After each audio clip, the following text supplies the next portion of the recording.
गुरुवार को सरकार की तरफ से दिसंबर तिमाही के जीडीपी ग्रोथ के आंकड़े जारी किए गए। दिसंबर तिमाही के दौरान ग्रोथ अनुमान से कहीं ज़्यादा रही। ग्रोथ की दर 8.4% दर्ज की गई, जबकि बाजार अनुमान लगा के बैठा था 7% से कम ग्रोथ का या 7% के आसपास की ग्रोथ का। सरकार ने सितंबर और जून तिमाही के ग्रोथ आंकड़ों में भी सुधार किया है। दोनों तिमाही में 8% से ज़्यादा ग्रोथ का अनुमान लगाया है। पूरे वित्त वर्ष 23-24 के लिए जीडीपी ग्रोथ का अनुमान को बढ़ाया गया है, 7.3% से करके 7.6% कर दिया गया है। सर, पहला सवाल तो यही सीधा सीधा कि अनुमान से बेहतर आंकड़ों की वजह क्या है?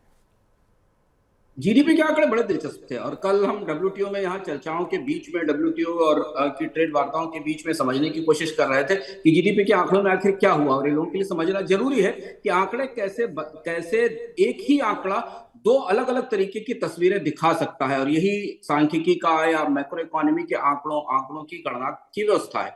इन आंकड़ों में जो कि ये माना जा रहा था कि भारत की आर्थिक विकास दर 7% से नीचे रहेगी, वो 8.4% के पास के ऊपर पहुंच गई। दो वजह से ऐसा हुआ। पहली वजह ये कि पिछले वित्त वर्ष में इसी तिमाही का जो अनुमान था उसे नीचे कम कर दिया गया, घटा दिया गया। यानी सरकार ने ये कहा कि पिछले वित्त वर्ष में भारतीय अर्थव्यवस्था उस गति से नहीं बढ़ी थी जिस गति से अभी बढ़ी, और इससे पहले की तिमाही के अनुमान को भी संशोधित किया गया। इन दोनों संशोधनों की वजह से इस तिमाही में भारत की आर्थिक विकास दर को 8% से ऊपर दिखाने का रास्ता बना, यानी जो बेस इफेक्ट प्ले करता है वो उसका असर दिखाई दिया। पर यह आंशिक था। एक और बेहद दिलचस्प चीज तकनीकी है जीडीपी के आंकड़ों में, लेकिन समझना इसलिए जरूरी है कि इस आंकड़े ने बहुत सारे लोगों को, बहुत सारे अर्थशास्त्रियों को चौंकाया है।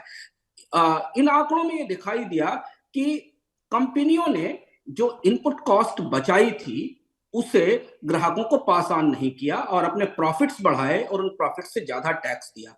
हमें याद पता है कि जीडीपी की गणना में कंपनियों के बड़ा हिस्सा होता है, तो इस तिमाही में जो टैक्स का भुगतान किया गया और जो प्रॉफिट्स बढ़े उसके कारण जीडीपी बढ़ता हुआ दिखाई दिया 8.4% के आधार पर।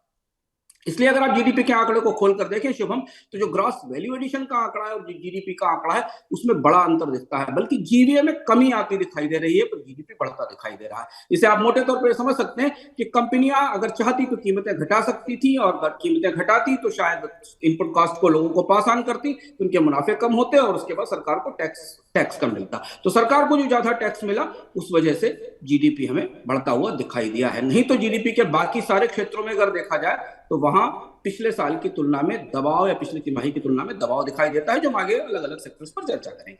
सर, अगर आंकड़ों के भीतर उतरकर देखें, निजी खपत का आंकड़ा देखें या बाकी आंकड़े देखें, तो ये आंकड़े कैसी तस्वीर बनाते दिखा रहे हैं? डिमांड साइड से कोई बहुत अच्छी तस्वीर नहीं। सरकार को लेकर अगर हम आंकड़े के सामने खोल कर देखें तो दिखाई देता है कि कंजम्पशन डिमांड में लगातार वीकनेस बनी हुई है। खासतौर पर जो इस परिस्थिति पिछली तिमाही में थी वही है, क्योंकि कंजम्पशन केवल हायर इनकम ग्रुप में बढ़ता दिखाई दे रहा है। जो आंकड़ा मेरे सामने दिख रहा है गुड्स और सर्विसेज में जो सामान्य परिवारों की खपत है वो वहीं पर स्थिर है। दूसरे स्तर पर अगर आप देखें, हाँ, सरकार के खर्च में बढ़ोतरी हमें दिखाई दे रही है। दूसरी तरफ एग्रीकल्चर का आंकड़ा हमें चौंकाने वाला दिखाई देता। भारत की आर्थिक विकास दर 8.4% इस तिमाही में रही, और कृषि क्षेत्र की विकास दर में तेज गिरावट दिखाई दी, और लगातार दूसरा क्वार्टर है जो कृषि क्षेत्र की विकास दर में कमी दिखाई दे रही है। सर, यहाँ से आगे की तस्वीर कैसी बनती दिख रही है? क्या आपको लगता है देशी या विदेशी जो रेटिंग एजेंसियां अनुमान लगातार घटा रही थी, वहां कुछ सुधार आएगा? एजेंसियों के अनुमानों के बारे में हमें देखना होगा कि जो कारण हमने बताया कि डिस्क्रिपेंसी कही जाती है जीडीपी के आंकड़े में, वो ये है कि कॉर्पोरेट्स के प्रॉफिट्स को इंक्लूड करने के कारण जीडीपी में बढ़ोतरी होती दिखाई दी। प्रॉफिट्स का ये लेवल आगे सस्टेन नहीं किया जा सकता, ऐसा आंकड़ों के भीतर से आपको दिखाई देगा।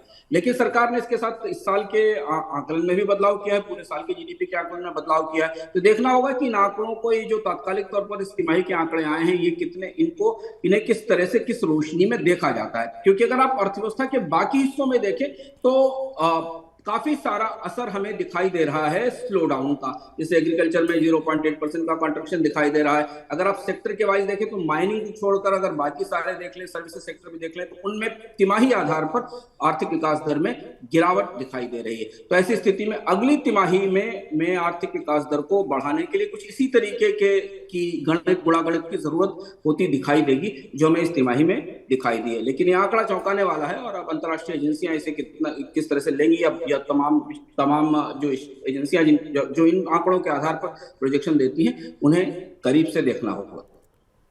जीडीपी के बाद अब बात करते हैं उद्योगों के वृद्धि की। 8 प्रमुख बुनियादी उद्योगों की वृद्धि दर जनवरी में सुस्त पड़कर 3.6% रही। यह इसका 15 महीने का निचला स्तर है। रिफाइनिंग प्रोडक्ट, फर्टिलाइजर, स्टील और बिजली जैसे क्षेत्रों के कमजोर प्रदर्शन के कारण उद्योगों की वृद्धि दर भी कमजोर रही है। सर, कोर सेक्टर के ये आंकड़े कितने चिंताजनक हैं? कोर सेक्टर के आंकड़े, अगर आप जीडीपी के आंकड़ों में से वो प्रॉफिट वाला हिस्सा और जीवीए जीडीपी के अंतर वाला जो तकनीकी हिस्सा उसको निकाल दें तो कोर सेक्टर के आंकड़े पिछली तिमाही के लाइन में हैं। और इसलिए जो अगली तिमाही का के बारे में हम जिस पर चर्चा कर रहे हैं कि प्रोजेक्शन क्या होगा, उसमें 8 बुनियादी उद्योगों की कोर सेक्टर की ग्रोथ रेट बता रही है कि अगली तिमाही में आर्थिक विकास दर सुस्त रहने की संभावना है, क्योंकि आईआईपी के प्रमुख क्षेत्र हैं। तो अगर मांग की दृष्टि से देखें, अर्थव्यवस्था के ढांचे की दृष्टि से देखें, तो ये आंकड़े लगभग उसी तरफ इशारा कर रहे हैं जैसा कि जीडीपी के आंकड़े में हमें वास्तविक परिस्थिति दिखती है।